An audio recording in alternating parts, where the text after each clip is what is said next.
Welcome to Coach David Schuman's Success for Life podcast, where Coach Schuman tackles the important topics and interviews the very best in business, sports, and leadership to help you maximize your success. If you're looking to get the most out of everything you do, then listen now to the Success for Life podcast. This is Coach Schuman here with the Success for Life podcast. We got another fantastic guest this week, Jonathan Little. Most famously known, if you go up on Wikipedia, he is one of the poker gurus around the country. He's done some amazing things and winning some championships, winning a bunch of money.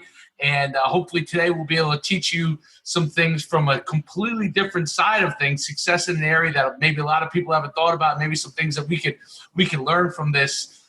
Jonathan also has a tremendous podcast that he covers a lot of those things, helps teaching people how to play poker, but he is the guru himself, so I'd like to welcome him to the podcast today. Hello, thank you for having me. I'm happy to be here. That was a very nice introduction.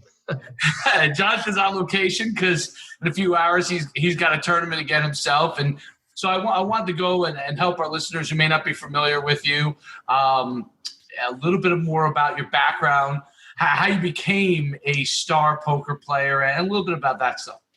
Well, I always enjoyed playing games as a kid. My dad taught me how to play chess when I was 5 or 6 years old, and I got okay at that.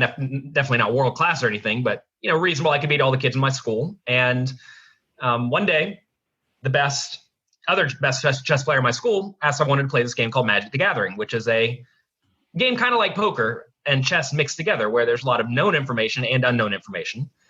And one day after a Magic tournament, a few guys said, "Why don't you play a poker tournament? We'll do a $1 buy-in." So we all bought in for $1. And after 5 or 6 weeks of this, I realized the same few people were winning all the time. And I knew chess is a skill game and Magic is a skill game. And I presume poker is probably a skill game. So I bought every book I could. I studied up on it. I deposited $50 online to play online poker. And then I ran it up slowly but surely. That's unbelievable. So let's take a step back into tell us a little bit about some of the accomplishments you have. I know you've won a couple of championships, and then I'll go into some of the transitioning from being a chess guy to being a poker guy with the skills that match. So I suppose the thing I'm most well known for is being the World Poker Tour Player of the Year for season 6. I think they're on like season 14 or 15 now, so this was 8 or 9 years ago. I won 2 World Poker Tour tournaments for $1 million each, and I took second in another one. I'm actually about to play a final table today. We're down to 6 players, so that's exciting. I could be one of the few people to win 3 if I win my 3rd today. And I play lots of poker. I've cashed for about, I think, $6.8 million in live tournaments, and I've played a decent chunk online as well. So when you were great at chess, and now you transitioned obviously to being great at poker, and obviously that's where more of the money is, and obviously some you've been able to build a business from that, side business from that fame, and now you have a podcast on it. What are some of the skill sets? So like fundamentally, both games require a certain amount of not just intelligence, but craftiness, versatility, the ability to see things happening on the fly and make adjustments. What are some of the transition things for our listeners to make them successful in poker? Oh, that's a really tough question, because initially when you first start playing poker, you're just trying to make good hands to beat your opponents who play inferior hands. That's all you really need to do. I have 2 books on small stakes poker that are, they're only like 80 pages long. They're short. And if you just follow those directions, you will beat most players you play in the small stakes games, because they make just common errors that are easy to take advantage of. But once you start playing at a very high level, the goal is to become a very game theory optimal player, where no matter what your opponent does, they're either going to break even or lose some amount. And so there are like 2 very different skill sets required. In one skill set, you're just trying to play like a robot, essentially, like a chess robot, right? They beat all the humans, and if you can copy that, you will beat all the humans. But the other skill set is adjusting to the mistakes your opponents are going to make. Like, in sports, the guy's always going to run to the right. Well, you run to the right side, right? But a good team will not run to the right every time, because that's just not good strategy. So you have to figure out who you're playing against and what adjustments you should make, if any. But I really do think just studying is probably the most important skill and the willingness to sit there and do the study. A lot of people just want to get in there and gamble because they want to win money, right? And it's often tempting to think, even if you are a winning player, I could go win, say, $50 an hour today, but if I study a lot, maybe I'll win $100 an hour in 6 months if I put in that time. And it takes discipline, what it amounts to. What does someone study in order? What are a couple of key elements that they need to study in order to have an opportunity to be success? I mean, even if someone's starting out, what are some of the key elements to that? Well, most people, when they play poker, they think, what do I have and what does my opponent have? They think, okay, I have a pair of aces and my opponent has a pair of kings or something like that. But in reality, you're playing a range of hands in all scenarios. You don't only have aces. You could have all sorts of hands on average. You have to start thinking very long run as opposed to what is happening in this exact scenario. And once you start thinking in terms of ranges, you realize your opponent also has a range. You don't know what the guy has, right? He could have aces or he could have 9-4 offsuit. Who knows? Right. So you don't exactly know what's going on. You have to realize that you often don't know what's going on. So you have to make logical deductions. But what a lot of amateur players start off doing is they put their opponent on a very specific hand. Like they say, I think you have ace king. And then they play as if the guy has exactly ace king, whereas in reality, he could have ace queen or ace jack or king queen or a pair of sevens, whatever. So that's a very important skill. I have a book on this called Mastering Small Stakes No Limit Hold'em. It's a big book. It's a little bit of a difficult book, but if you can get through it, you will definitely be able to beat all the small and probably medium stakes games you play. Really, the goal, though, is to teach people to play a strategy that is hard to take advantage of. Like it's something that a lot of amateur players do is whenever they check or show weakness, it's because they're weak. And you have to make sure that your checks don't necessarily indicate weakness, and also your bets don't necessarily indicate strength. You have to be what's referred to as balanced, to where when you bet, sometimes you have a good hand and sometimes you have a bad hand, and your opponents have no way of knowing what to do. And how much of that goes into how much do you have to be part psychologist and then the ability to also read people's emotions and how they present themselves? And how long does that take for someone to start to figure those things out? So I think a lot of people view poker players in sort of two camps. You have the math-based players who just try to play a very solid, fundamentally sound strategy, and they don't really deviate from it. Or if they deviate from it, it's not a whole lot. And then you have some of the players who mostly come from live poker who are really good at reading players. I was playing with Phil Hellmuth yesterday, and he's known for his great reading abilities. And sometimes he's right and sometimes he's wrong, but he trusts it blindly, right?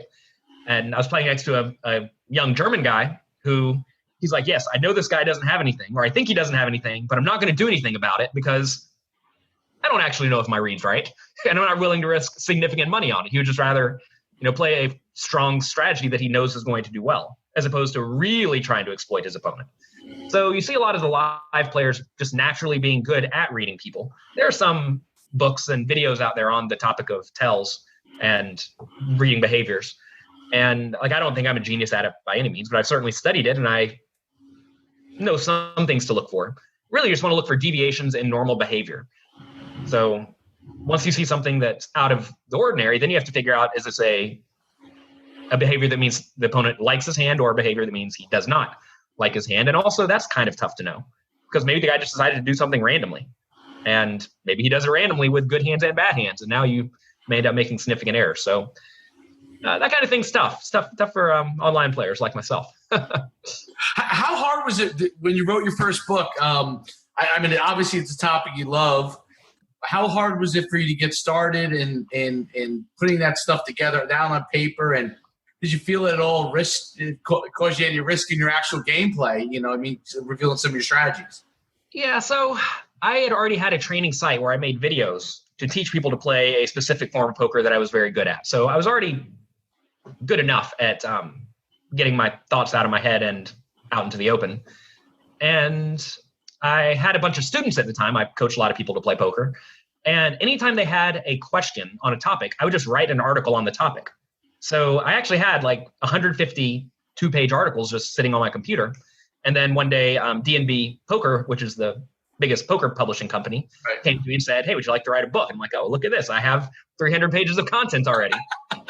And so then I just made an outline and I filled in the blanks and the book came together quite easily. And Most of my books have come together pretty easily because it's just like I'm talking to you. It's not like Right. I don't have to do a lot of research because I've already done the research in my own play. It's not like I'm an author trying to write a poker book. I'm a poker player writing a poker book. And I guess I can put paragraphs together well enough and people like my books. What's your background as far as education? I'm curious as to, did you go to college? What's your background from that standpoint?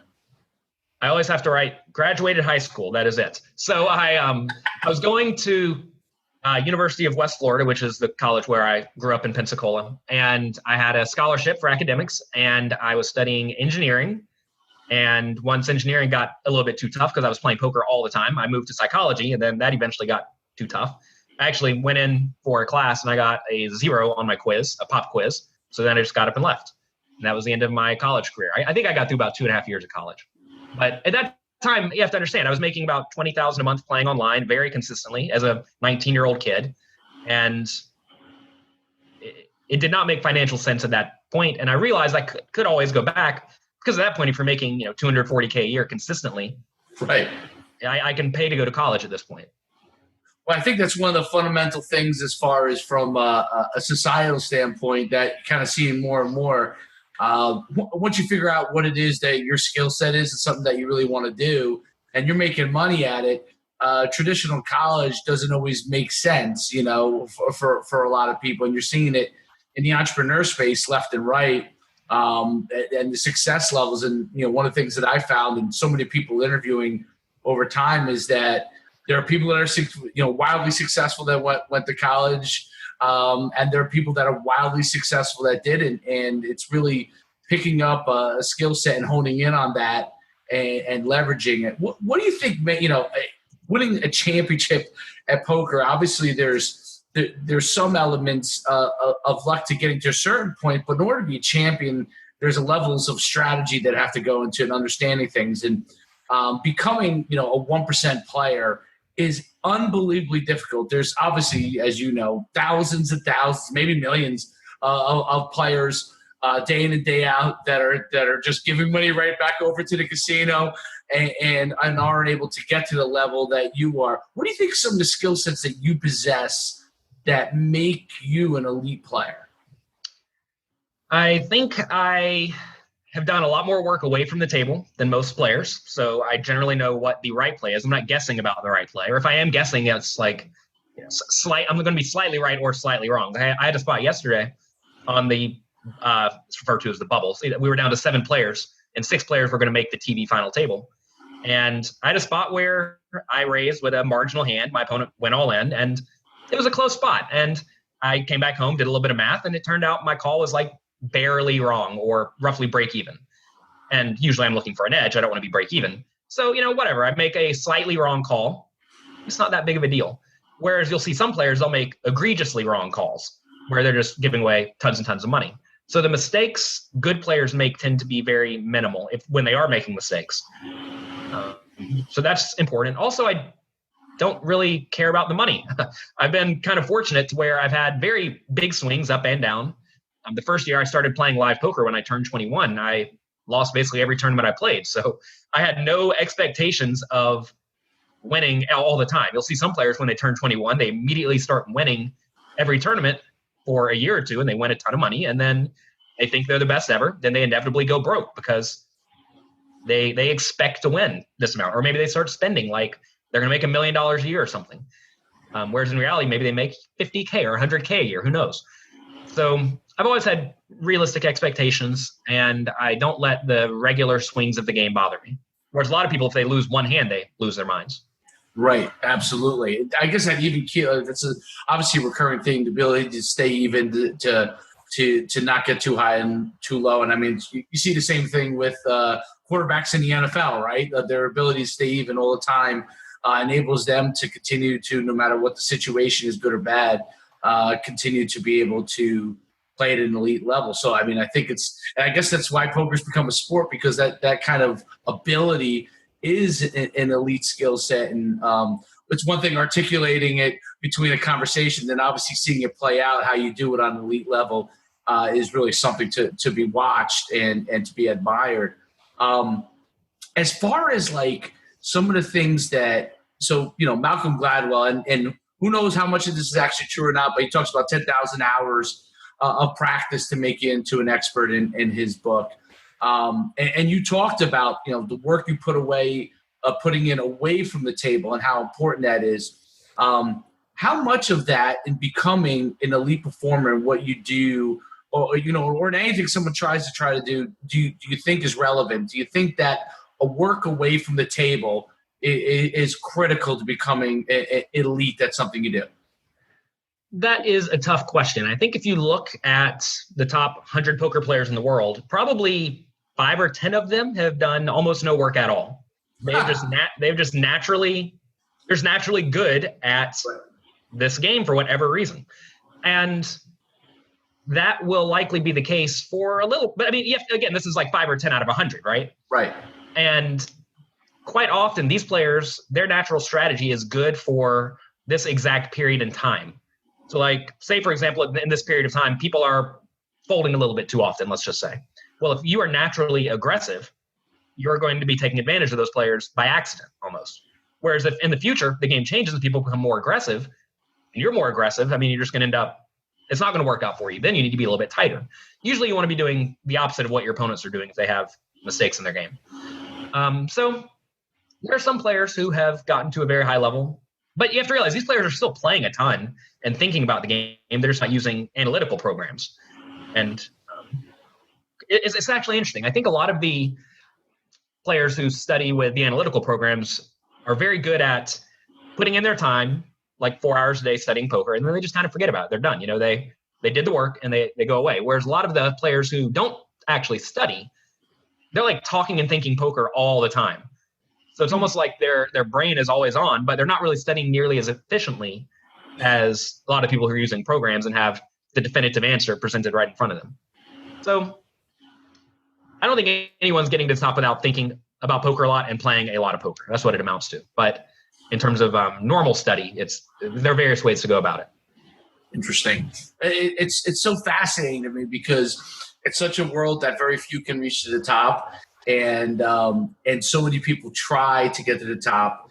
And the people that are at the top, once they get to a certain level, have, I guess, if they continue to do it over time, have the ability to stay in that 1% range. It's different than like a sport where you can lose your physical ability, right? It's your mental capability to continue to stay at that top level.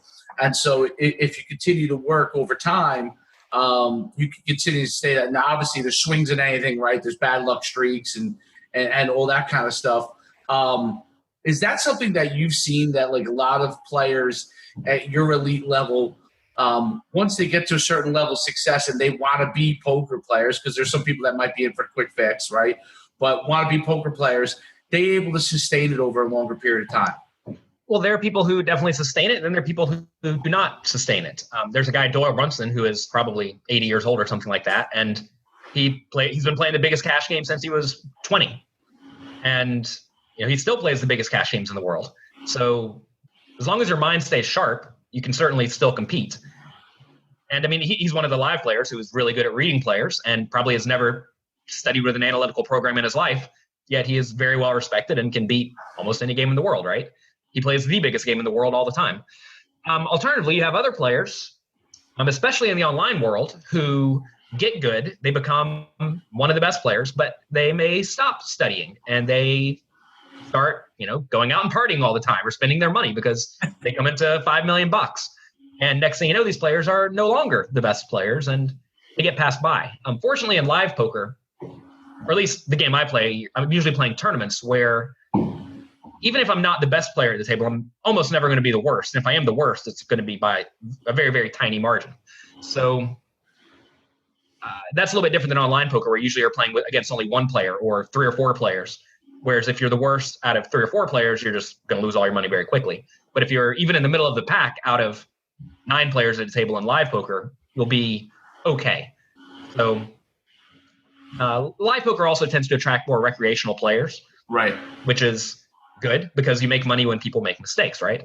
A lot of people get angry when their opponents make mistakes that cost them money, but that's actually a really good thing for you. You want your opponents making mistakes, and That's why live poker tournaments have continued to be very, very profitable, whereas online poker has become unprofitable for the vast majority of players because everyone's kind of good. You have to understand, in online poker, you play many, many more hands per hour because it goes faster, and you can play more tables at a time. You can play, I used to play 24 tables at a time when I was playing online. So the bad players get weeded out very fast online, whereas in live poker, it takes them much longer. And imagine a recreational player plays one tournament a month. He doesn't even feel like he's losing that much if he loses every time. Right. And you're able to clean up on that. So that's really interesting. What was your aha moment that you're like, I'm pretty darn good at this? Like, did you have an aha moment or just kind of happened over time? I don't know if I've had that aha moment yet. I think that's maybe part of my skill. I always am trying to work harder. I mean, I'm actively studying from all the people who I perceive to be the best, and I think that's part of it. And I never really thought I was the best player. There was a period in time where I probably did think I was too good, and then I stopped studying for a bit, and I got a little bit behind, right? That's exactly what I just told you. It happens to a lot of people because it's not necessarily fun studying all the time, but it's something that you just have to do. It's probably like training, training for a sport. You don't necessarily want to go train every single day, but that's what you got to do. Absolutely. It's so fascinating how someone gets to an elite level on something, and there's certain common themes, and yes, I think you're right. There's some people in anything you do that have a knack and may get lucky without a lot of hard work. And part of that, I think, sometimes is luck too, right?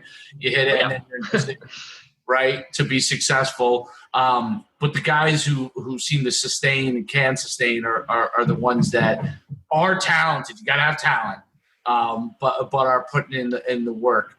Poker. I was gonna say poker is an interesting thing. You didn't mean to interrupt you, but in order to make money from poker, all you really have to do is find players who are worse than you.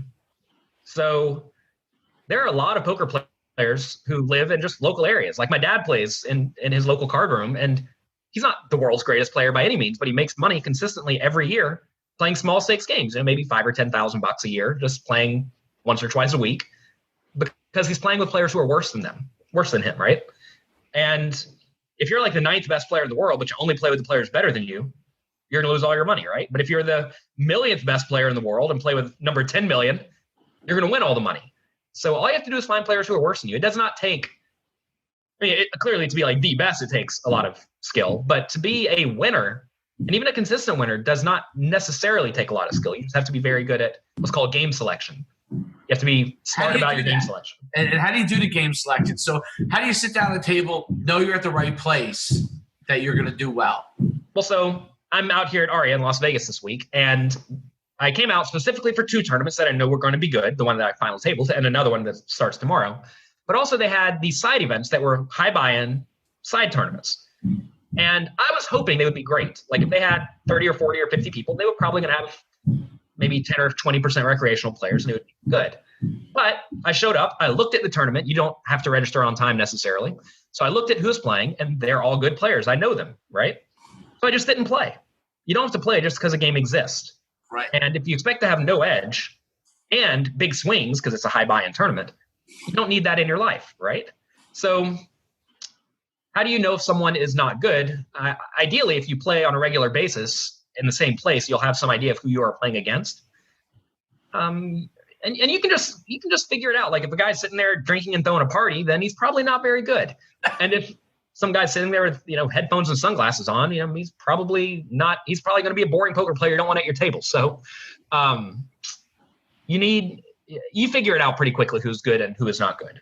So as long as you know that you are at least reasonably skilled, you'll be fine. What are 3 things that our listeners could take away that they can go to any tournament and hang and have a chance to win? What are three things that they can kind of go in? They go play tomorrow with a bunch of their buddies, and they can go and take their money. Man, that's a hard question. So the interesting thing about poker is that the tournaments come in various varieties, right? Sometimes you have almost no chips. The tournament's a very fast-paced tournament, and those you actually have to gamble a lot. But in slower tournaments, like this one that I'm playing now, it's a 4-day tournament, you don't have to play every single hand. So if you're going to play with your friends, you probably just want to start with better cards than they do. So you probably need to be folding more often than your opponents. Whenever I throw a little home game for my wife and her friends, I usually end up playing the fewest amount of hands just because that's how you win. If they play bad cards and you play good cards, it's like basic level poker, but you're going to win. Also, you have to not be afraid to raise. A lot of players will just limp all the time. They'll call the big blind. It's basically the weakest thing you can do. There is value in just stealing the pot. I think a lot of recreational players don't realize when you steal the pot, with pretty much any hand besides aces, that's a success because you win the pot with no contest, right? So that's important. And also just don't be afraid, if you have a hand that is reasonable, you have to be willing to go with it. You can't just fold, because if you fold all the time, you're eventually going to get down to no chips, and then you're going to be in a bad spot. I mean, that's what happened to Phil Hellmuth yesterday when he ended up taking 7th place. He folded, then finally got a good hand, a pair of 10s, but he was against a pair of queens, and he was out in 7th. And you can't fold yourself to oblivion. So you have to play some hands, but not way too many, and you need to play them aggressively. Did you have any mentors along the way? I'm curious that helped you or that you looked up to that might have helped you in this whole entire process. I definitely think it's important to have mentors and coaches throughout your career at everything. Anytime I learned a new poker game, I would hire someone who I thought was very good at that game every single time. So there are maybe 6 or 8 forms of poker that I've done this for, and you spend some money. I mean, coaching is an expense, but at the same time, imagine you can give a guy, let's say, well, I'll tell you what I did. My first time I was learning to play 9-handed tournaments, I paid a guy $5,000 for 10 hours of his time, $500 an hour, which is expensive. But getting that coaching allowed me to play a little bit better, not even a lot better, a little bit better. And I ended up making like an extra $5,000 a month because of these mistakes he fixed in my game. And clearly the coaching pays for itself in a month, and then I have that knowledge for the rest of my life. It's a value, right? Even at $500 an hour from this guy. So anytime I tried to learn something new, I would hire a coach because you're basically paying some hourly rate for all of their years of experience distilled into exactly what you need to hear. And that's worth quite a bit. Right. That's invaluable. That's worth much more than $5,000. Absolutely. Yeah. Well, especially in a mental game where it's just like straight up knowledge. It's not like, how do I become a good football player? You have to work out all the time. You actually have to put in time in a gym. Whereas in poker, quite often, a lot of these spots are somewhat solved to some extent. And if you just get the solution, you have the solution. And then all you have to do is go and implement it. So especially in mental games, I think coaching is very, very important because there is no physical skill required that you have to develop. Really interesting. Tell everybody about, I want to kind of wrap it up with, I want to make sure everybody has, your books, your website, your podcast, so people can listen to you and learn, and where they can find your coaching as well.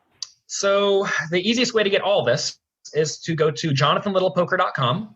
There's a link to the podcast. I have a blog each week where I write an educational article about something, or I make a video blog. And then I have a site, pokercoaching.com, where I teach people how to play. Everyone can get a free 7-day trial. So go there, go through all the content, and then cancel on me. I don't care. I just want everyone to get good at poker and enjoy themselves at the game. Thank you so much for coming on. I know you got a tournament that you got to go, and hopefully you come out number 1. Hopefully it's give you a little bit of good luck here. Thanks so much for coming on. And, I think the information that you provide to people it's so unique. And when you think about success and different things, when you get to talk to somebody that's had elite level success, there's unbelievable things that they can learn. Thanks so much, Jonathan. Thanks for having me. All right.